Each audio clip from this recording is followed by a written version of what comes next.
In React interview, there is one common question: why we use external state management libraries when we have inbuilt feature called context API? Believe me, most candidates fail here not because it's hard, but because they never understood the fundamentals. Mostly candidates say libraries offer performance optimization, middleware, dev tools, async handling, but it is not enough. You can stand out in interviews if you point out this fundamental issue with the context API. So let's understand this practically. I have created one context, that is theme context provider. उसके अंदर दो states है, एक है theme, फिर एक card count, ठीक है। और यहाँ पे हमने सिंपली प्रोवाइडर में सबको पास कर दिया है, ठीक है।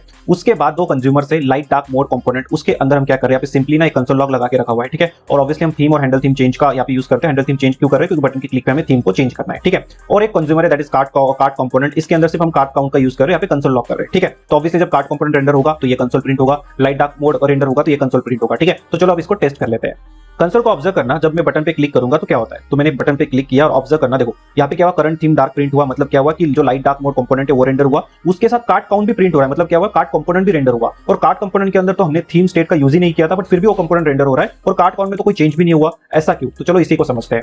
वैल्यू के अंदर ऑब्जेक्ट को पास करते हैं, राइट। एंड react.memo के केस में हमने क्या समझा था कि ऑब्जेक्ट के केस में, नॉन प्रिमिटिव टाइप्स के केस में हम कंपेयर करते हैं रेफरेंस को, ना के वैल्यू को। यहाँ पे कॉन्टेक्स्ट क्या करता है, यहाँ पे जब भी कोई स्टेट की वैल्यू चेंज होगी वो इस ऑब्जेक्ट को रिक्रिएट करेगा। रिक्रिएट करेगा मतलब न्यू रेफरेंस असाइन होगा, न्यू रेफरेंस असाइन होगा मतलब सारे कंज्यूमर्स ऑटोमेटिकली री-रेंडर हो जाएंगे। And that is a fundamental issue with the context API. Solution क्या है? सोल्यूशन फर्स्ट ये है कि एक्सटर्नल लाइब्रेरीज का यूज करना, लाइक रिडक्स। सेकंड सोल्यूशन की एक और लाइब्रेरी है, यूज कॉन्टेक्स्ट सिलेक्टर, उसका यूज आप कॉन्टेक्स्ट एपीआई के साथ कर सकते हो। थर्ड सोल्यूशन ये है और रिकमेंडेड ये है कि अगर आपके पास लिमिटेड स्टेट्स होंगे तो सेपरेट कॉन्टेक्स्ट क्रिएट कर लो, सब स्टेट्स को एक कॉन्टेक्स्ट के अंदर मत डालो, सेपरेट कॉन्टेक्स्ट क्रिएट कर लो, that is a more recommended way. But आपके पास स्टेट्स, नंबर ऑफ स्टेट्स ज्यादा है तो obviously third external libraries is more recommended way. Video अच्छा लगा, वीडियो को सेव कर लेना, चैनल को फॉलो कर लेना।